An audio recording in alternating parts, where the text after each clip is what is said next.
Believer. Oh, it's 18 minutes. I didn't even know it was 18 minutes. I never watched it because I told myself I will watch it later, and I never got to it. I never got to watching it and whatnot. But I always told myself when I'm like mentally ready, I'll watch it, and then I just never got to it. Like the grieving process of when Spellbreak died was like about 3.5 months for me, and then I just forgot about this video. But it started popping up on my feed a lot, so I was like, let's watch it. So that's why I'm here. Spellbreak went from having 5 million players and being one of the top watch games on Twitch to having its servers shut down and less. It had more than than 5 million years. players. With creators like Shroud, CypherPeak seemed like major success was on the horizon.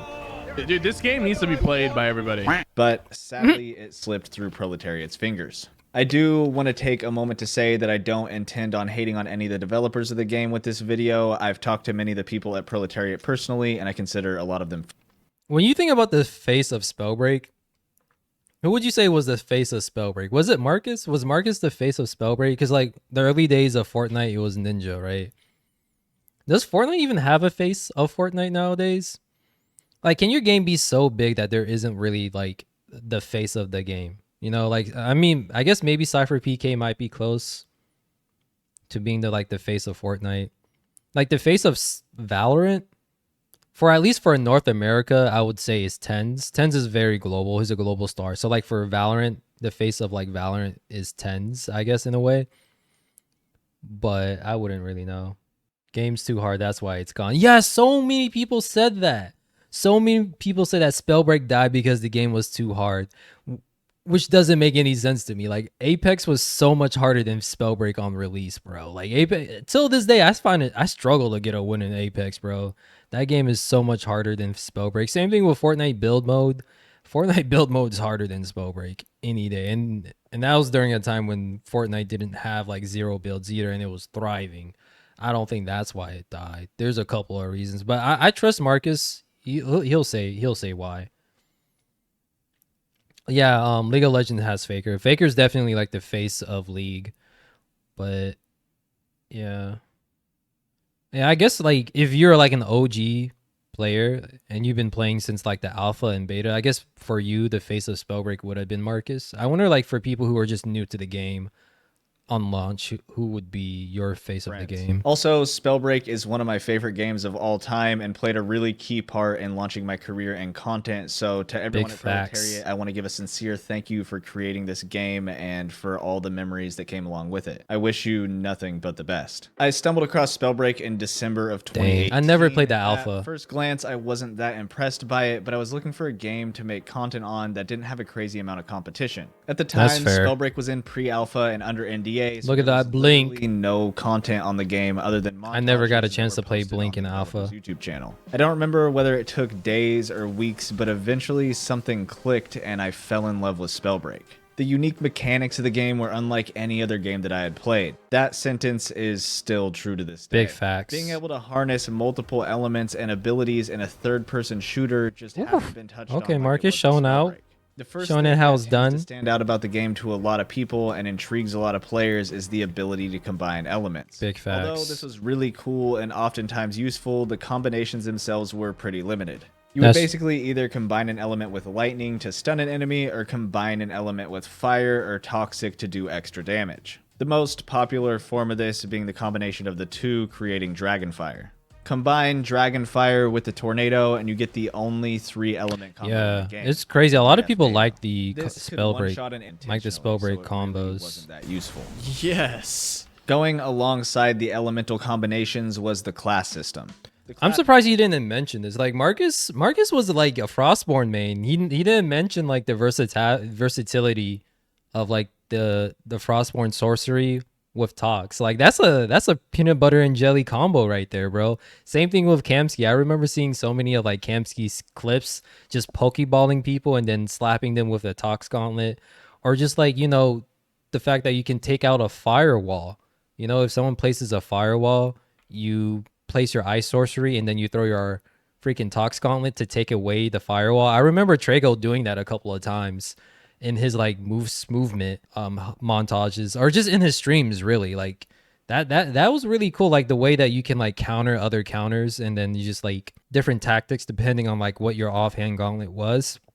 I do agree with him though. There could have been more if we had an extra gauntlet. You know, we never had an extra gauntlet or an extra element. It is what it is. So I do agree with him that Spellbreak combos was something that a lot of people liked, but at times was a little bit limiting. But with what you have, there was still like some interesting counterplays and different tactics you can have with certain Spellbreak or elemental abilities, depending on what you have with your class and your offhand a little bit. Class system had different iterations as the game went through development. Yo, look at all these classes, bruh. I never played Bulwark, Crackshot, Scholar, Scout, Stone Shaper, Tempest, Zealot. Oh my goodness. Yo, I think Spellbreak might be like one of the few games where you can somewhat say that as it developed, you got less content, low key.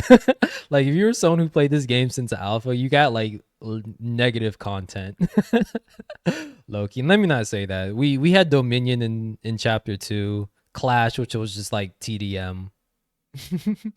Yeah, I know they needed to dumb it down to an extent. Yeah, they definitely did need to dumb down Spellbreak since the alpha. I never played it, but like just some of the crazy stuff that you could have done was wild. Yeah, I just think they dumbed it down a little bit too much.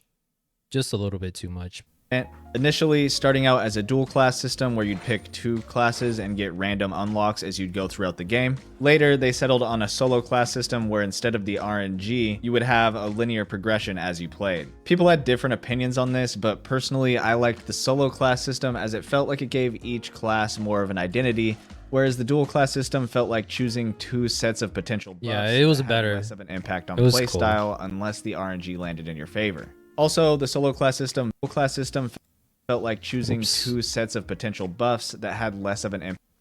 Oh, this is just Frostborn. Core Snap. Every 30 seconds, you overarm to...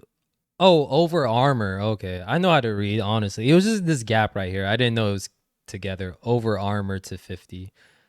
Yo, that's kind of strong, not gonna lie. Every 30 seconds, set your over armor to 50, and it shatters after taking any damage. Yo, there's some crazy stuff you could have done back in a day, huh?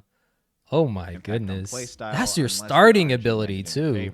Also, the solo class system buffed the specific element that you chose and gave you abilities that suited that element. That being said, regardless of which class you picked, oh, it was like Fortitude. Okay, I see. Felt good in its own respect. That's cool. This was partially because every single primary attack. I didn't know you were playing since the alpha. You to have really satisfying moments no matter what you played.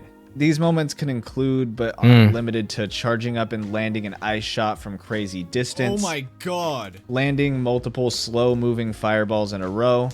Oh my god. Man, mid-air fireballs were like my favorite thing to hit. Hit scan. Landing every single shot with the lightning gauntlet still felt incredibly good. Big facts. These moments were great, but where the real satisfaction came in was when you paired them with the movement mechanics. Like mentioned previously, every he knows. He just knows. Spellbreak's movement was something different. It was amazing. Which allowed you to fly when you walked into your flame wall. Frostborn had frozen alacrity, which created ice trails to skate on. Toxicologist Yo, you should. had vanishing mist, which Not only was old lightning crazy, invisible. You also did extra damage with the toxic gauntlet while you were but invisible, so the beta lightning. I think it was like beta patch like 2.2 or something like that. That was when lightning was crazy. If you took the Tempest class, you could use wind jumping to climb basically anything in your path. Like beta 2 Tempest, people were getting like 30 damage. Well, not 30, like 25 damage on shots just because of like their builds and whatnot. That joint was busted. Now that was busted. Wind run for extra speed. And you Am I on Kick right now? Yeah, I'm on Kick right now. I'm not too sure how much longer I'm gonna be streaming on Kick. You know, I might just transition to streaming on YouTube and TikTok. I don't know. We'll see. Also hop in your tornadoes and they would send you flying into the air. Needless to say, this class had an incredibly high skill cap. Take the mechanics that are built into each class and pair them with movement runes such as dash, and you're able to unlock an entirely new level to your play. Yeah, that's allowing facts. you to dance around enemies as you destroyed them. Get absolutely. The movement was definitely a This game all changer sounds for pretty Spellbreak. great, right? So where did we go wrong? Well, since we're already talking about movement, let's start there. Many of the longtime players will say that Spellbreak failed because of the movement changes made across the game's lifespan. I don't necessarily agree with that sentence, but I do think that it's worth talking about. For those of you who played Spellbreak after its official release, you may remember that some of its most dominant runes were Dash, Spring Step, and Shadow Step. But the most dominant rune in all of Spellbreak was Blink. You may That's not true. remember Yeah. Blink. Naturally, when you remove the most dominant item in a game, the way that game is played is going to be dramatically shifted. That's For those big, of you yeah. who don't know how it worked, Blink was a pretty simple rune. When activated, you would do a small teleport in the direction that you were aiming. It doesn't sound that powerful on paper, but in a game full of projectiles, it gave you the ability to dodge any attack that you saw coming your way. This concept was also true for Dash, Spring Step, and Shadow Step, so what set Blink apart? Well, every rune in Spellbreak worked essentially the same. You would activate it, and then the ability would go on cooldown, and you'd have to wait a certain amount of time before you could use that rune again. Blink had the shortest cooldown of any rune in the game, so it gave you the ability to dodge the most shots. But that wasn't the only advantage that Blink had. Blink was also unique in the fact that it could stack charges. Oh, okay. No other rune in the game could do that naturally. Yeah. On top of that, if you found the right items, you can store even more charges. Oh, no, So that that's gave you the crazy. ability to store up 5? to 5 Blink That's charges in your pocket. insane. Pair the incredibly short cooldown time with the ability to It's really funny that like developers removed Blink because they thought it was OP. And I could definitely see why. It does look OP, the fact that you can dodge so much with Blink. But Fortnite basically has Blink in their game right now. They call them the Underworld Dashes. That's what Fortnite has right now, is the Underworld Dashes and whatnot. And I think the Underworld Dashes are kind of like balanced because everyone has like low-key access to the Underworld Dashes. So it's not fair to compare Fortnite's like quote-unquote Blink to like Spellbreak's actual Blink. Yeah, they definitely they could have like dialed it back a little bit. Like having 5 Blink charges is pretty crazy, not gonna lie. But I can also see it being like the best rune in the game. But at the end of the day, Blink kind of works similar to Dash anyways. If anything, I feel like the Dash rune is still better than Blink because Dash offers you a lot of like flexibility in the way that you can like curve it, and then like you can curve your momentum with Dash to just like style on people, put people in the spin cycle, or just look cool in the process. You know, like if you're a Tempest player and you have Dash, you're zooming, bro. You're zooming. Same thing if you're like a toxicologist with Shadow Step. Sometimes you might even want to do Dash because you can re-cloud pretty easily in a cool way with Dash. Basically what I'm saying is even though that Blink went away, the developers replaced Blink with other cool runes to use in a way, or other cool and better things to do, I think. Was Dash a thing back in Alpha? Were people able to use Dash in Alpha? I could just check it myself. Dash is one of 2 new movement runes we added to Spellbreak's latest update. Full notes here, mysteries of runes. And they privated the subreddit. I didn't even know you can private a whole subreddit. But I believe that since they removed Blink but they added other runes to replace Blink. I think that's one. I like that philosophy. If you're gonna take away something, at least add like other items or something to replace what you've taken away per se. That's a good way. I mean that's how I think. I mean that's how you usually want to stack balance charges, stuff and you anyways. essentially If you're like always have the nerfing a ability to class, you want to dodge like incoming nerf attacks. one aspect Don't of get me it. wrong though, dodging wasn't and buff easy. another. If you wanted to be a great player, you had to master Blink whipping. Since Okay. Blink always teleported you in the direction that you were aiming, to be efficient with it, you had to whip your crosshair in the direction that you wanted to dodge, activate Blink, then after blinking, you had to whip your crosshair back to the opponent, line up a shot, and fire back. Keep in mind, every attack was a projectile, so you had to predict where the opponent was. If you Yeah, wanted it's to really land hard to do shots. that. When 2 top-tier players got into a fight was when the Spellbreak experience really started. The incredibly high movement, fast-paced dodge and attack playstyle was ridiculously fun. To this day, I have yet to find any PvP experience that's even come close to it.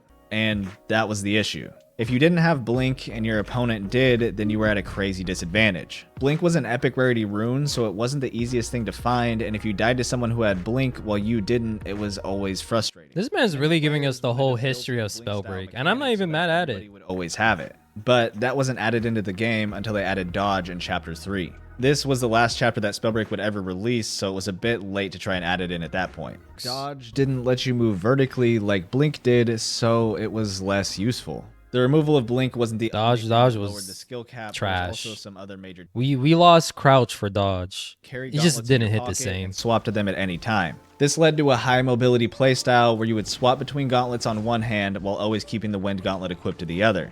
Since at this point in time the dual class system was still a thing, you didn't have to be the Tempest class to wind jump with the gauntlet. So with this playstyle, you would effectively be bouncing around with wind while swapping gauntlets and blink whipping. It was a lot to manage, but also People could still do incredibly something fun like if you this got it similar down. to Although Tempest this playstyle was awesome and had in a the new crazy high Spellbreak skill cap, update. I still think the class system changes were a good thing because instead of having one playstyle to master, you had to master the playstyle of each individual class. So if you got bored of playing one thing, all you had to do was switch classes and it was an entirely different experience. Also, if you wanted to play this style, you still could. You just had to pick the Tempest class to let you wind jump and then use the Spellslinger talent to let you gauntlet swap. That's true. Overall, it was a significant nerf to the playstyle though because you had to sacrifice one of your talent slots for it. There were other talents that were more effective and required less skill, and because of this, many talents that gave passive buffs rose to the top. Why would you pick something that required a bunch of effort for you to do well if you could just pick another talent that would give you more benefits with less skill required? As passive talents continued rising to the top, Spellbreak's skill cap continued to be lowered. However, the talent system did replace an old system where the abilities that the talents gave you used to be on your items. I think this was good because it allowed you to hone in your playstyle without relying on RNG to find the items that you need. I do think if the game leaned into more hard-to-use creative talents than just passive talents, that it would have played out better. Though. That's an interesting take. I never heard that before. Have just been a few of the major changes. Just a few, yeah. It's movement and lowered the skill just cap. a few. There were many other significant movement nerfs, such as reducing strafe and backwards running speed, which made it more difficult to kite enemies. Wait, why? That was such a weird thing which to made do. you floaty and easy to hit in the air, and of course Levitate, which replaced the double and triple jump, which increased the time and sacrifice that it took you to climb to high places. Yeah, I heard Rush Frog say something similar way back in the day, and he was absolutely right about the whole like levitation in Spellbreak just doesn't make too much sense, especially since it's like tied to your mana. It's like, imagine you're playing Call of Duty and every time you slide, you're consuming half the magazine or half your magazine or half your bullets in your clip. You know, I'm not a gun expert, as you can tell, so I'm not too sure if I'm using clip and magazine correctly or not. I'm probably not. But just imagine that every time you slide in Call of Duty, half your bullets are erased. It was kind of weird. It was one of the reasons why I was like pushing for a ground break and whatnot. All of these changes added up and made Spellbreak's movement feel less fluid and more like you're moving through the mud. Yeah, Luckily, that's true. though, the game always had a core competitive player base that prided itself on finding new tech that increased your movement capabilities within the game. Doing things like sorcery canceling when jumping off of a frozen alacrity trail would help you keep your momentum in the air, allowing you to travel long distances at high speeds, and staggering your toxic clouds while playing. Yeah, that was this is one of my favorite things to do from cloud to cloud. Things like this as a increased the toxicologist skill cap because you had to master them, but this didn't change the fact that the overall movement within Spellbreak was becoming more and more clunky. While on the topic, I do want to give a shout out to the competitive scene, most notably Element, which hosted many tournaments throughout Spellbreak's lifespan and gave the competitive player base a place to live and thrive. The professionalism of the tournament live streams were always really fun to watch and participate in, so to everybody who made these a possibility, I want to say thank you for providing the high-level game. Spellbreak Element was amazing. It really added a whole new level to it was like it was community ran too. This is a new style of video for me, so let me know. And they were so professional. And you've made it this far, so professional. Down there, hit the like button. I'd really appreciate it. Like, I used to work on them. I used to work with them too. Many of the changes that I've mentioned so far caused a lot of the early adopters of the game to leave. However, I don't think they are overall where the game went wrong. That's true. In Spellbreak's final stages, I still really enjoyed playing the game. I felt like I was still growing as a player, even with nearly 3,000 hours put into it. I also still saw the incredible potential in the game's base mechanics. Also, the majority of these changes happened pre-launch, so the majority of the people who played the game had no idea that these changes even happened. To talk about why Spellbreak fell off, we have to talk about launch and beyond. This is when the player base skyrocketed and then plummeted. When the game full released, it came to all platforms. Xbox, PlayStation, Switch, and PC, but it was limited to the Epic Game Launcher on PC, which a lot of people disliked. There's so many people when I watch Spellbreak, why Spellbreak died videos, they never mentioned that Spellbreak was exclusively for PC players on Epic Games. You know, they never mentioned that, and I think that kind of stagnated its potential growth, like reaching a wider player base, basically, you know, just a little bit. Nevertheless, 5 days after launch, the game had 2 million players and was one of the top watched games on Twitch. It also had solid reviews from a lot of credible sources and climbed to over 5 million players in the first month. People dislike. Look how the times have changed, bro. Views from a lot. This was like, what, 4 years ago? I wonder how many of these people still are credible, you know? Because apparently a lot of people don't. Well, has anyone ever respected IGN's ratings before? A lot of credible sources and climbed to over 5 million players in the first month. Being one of the top creators for the game, my viewership jumped from peaking at around 50 concurrent viewers on Twitch to having over 1,000 concurrent viewers naturally and peaking at over 2,500 with the help of a raid from Seagull. So, I remember, like, I think he had like over 1K subs. I was there when he had it too. I think, of course, you're gonna cry if something like that happens. That's like you're on the path of like life-changing money, low key, on the path of to it. Especially if you can keep up something like that, you know. It was really like so everything heartwarming to see that smoothly, but clearly the game couldn't hold its player base. Spellbreak was a really unique game that got a lot of attention, but with the uniqueness came difficulties, many of which came from the fact that there was no matchmaking on launch. Yeah. One Oh yeah, I decent forgot player about could that. eliminate a significant amount No of matchmaking people in a on game, launch. and a really good player could wreak havoc. Although Spellbreak didn't suffer from an influx of hackers like many games do, from a new player's perspective, running into someone who knew what they were doing gave a similar experience to running into a hacker. They would just die and not even know what hit them. Also, Battle Royale is just a horrible place to learn a game like this. It's too punishing, and Proletariat didn't implement another option until over a month after release. Over a month. They added in Clash, which was a 9v9 TDM style mode that had previously been in the game but was taken out. Many players liked this mode, but it was essentially just copy and pasted Battle Royale mechanics with respawns. I think Clash on launch would have definitely helped the new players though. I think Clash would have been a good, it's not the perfect mode, but it would have been a good mode for like new players to like learn the ropes of the game, because you get to respawn constantly and learn a little bit more about what certain talents and stuff do. It was truly never fixed. Eventually, they did add in a system that opted to match players based off their mage rank, which was essentially just a representation of time played. And by the time we got a true ranked mode, it was 9 months after release. 9 months. Had already diminished greatly. In the meantime, bots had been added to the Battle Royale mode to help new players learn and reduce the time it took to queue, but running into these bots felt horrible. For every real player in a game, you'd see 2 to 3 bots. They were always easy to spot as their movement was super unnatural, and they were easy to kill even though sometimes it felt like they had lock-on aiming. This made Battle Royale feel terrible to play and was just a constant reminder of how empty the game was. Honestly, even when the game wasn't empty and there was plenty of players to fill lobbies, you would still end up with bots in your lobbies, which still made it feel empty. Despite a random these Battle dude Royale running. issues, the ranked mode that I had mentioned earlier was slapped onto a different game mode, Dominion. This was a 5v5 3-point domination style game mode where you would farm up NPCs to get currencies to purchase items from a shop. On paper, it doesn't sound horrible, but in reality, playing a point capture mode in a game filled with AoE attacks quickly turns into a spam fest and never really feels competitive.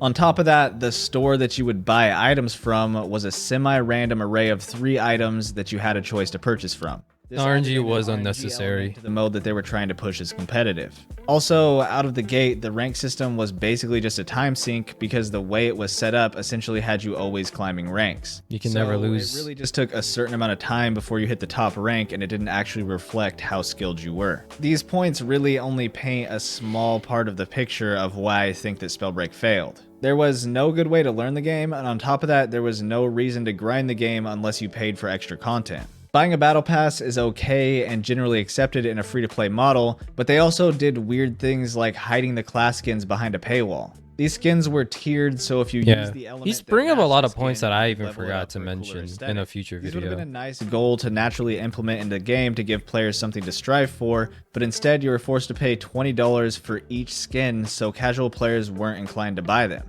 On top of that, all the classes were unlocked out of the gate, so you didn't have to earn them. You could just try them whenever you wanted.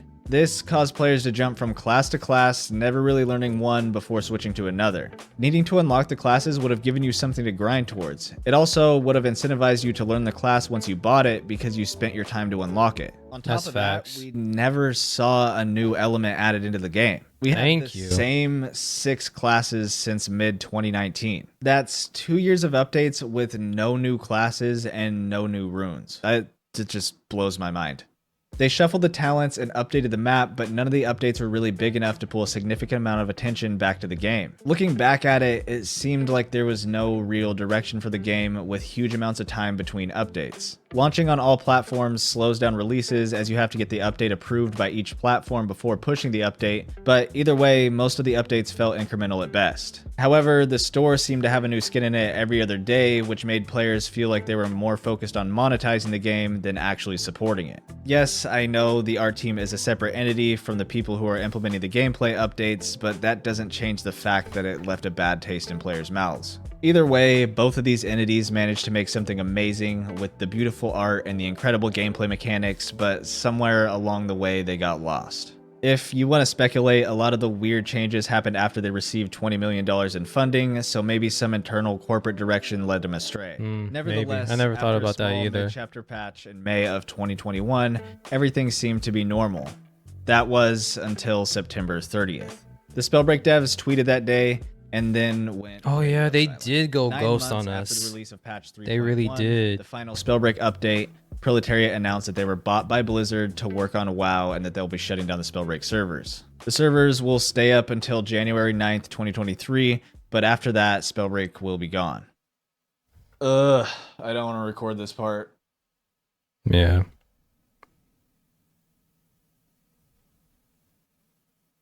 Alright, let's get this over with. I will forever love Spellbreak, its developers, and the community that I've spent more than 3 years of my life participating in. Blizzard, I know this is copium and is never going to happen, but please do something cool with the Spellbreak IP. You do please, Blizzard. Amazing on your please. hands. I know it's probably just going to go in the trash, but I'm going to say that anyways.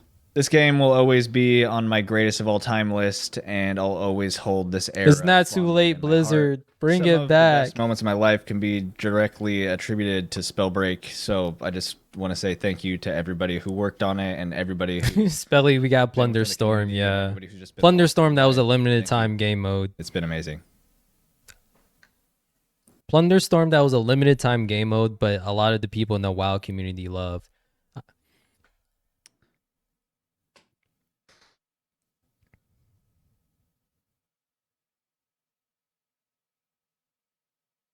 Yeah, that's pain. We hit it. We hit it. Yeah, this was the clip. 1,000 subs. Wow. Yeah, that was a nice. That was sad. I mean, that was like a cool time to see that live and whatnot. Great video by Marcus. If you guys want, be sure to check out his Twitter. I believe he was doing some like Nintendo products way back in the day, like Nintendo accessories, like making a business with that, which I think that's smart. Like with all the money and stuff that you had, I'm surprised he never made like a YouTube video talking about his Nintendo products that he made. I would have. I don't know. But yeah, I hope all is well with Marcus. It was a fantastic video. He shed light on a lot of things that I didn't even really know about or forgot. I totally forgot there was no skill-based matchmaking on release of Spellbreak. That's yeah, that's a little bit way too behind. Like when all other battle royales at the time had like some form of skill-based matchmaking, Spellbreak didn't quite have that. But hey, I mean, at least the developers left us with the Chapter 3 version of Spellbreak, which the Elemental Fracture community has been able to like mod and update here and there, which was fun to see and fun to play as well. Like till this day, people are still in the Elemental Fracture community playing the game, updating it, and doing cool stuff with it. You guys should check it out if you have a chance, I should say.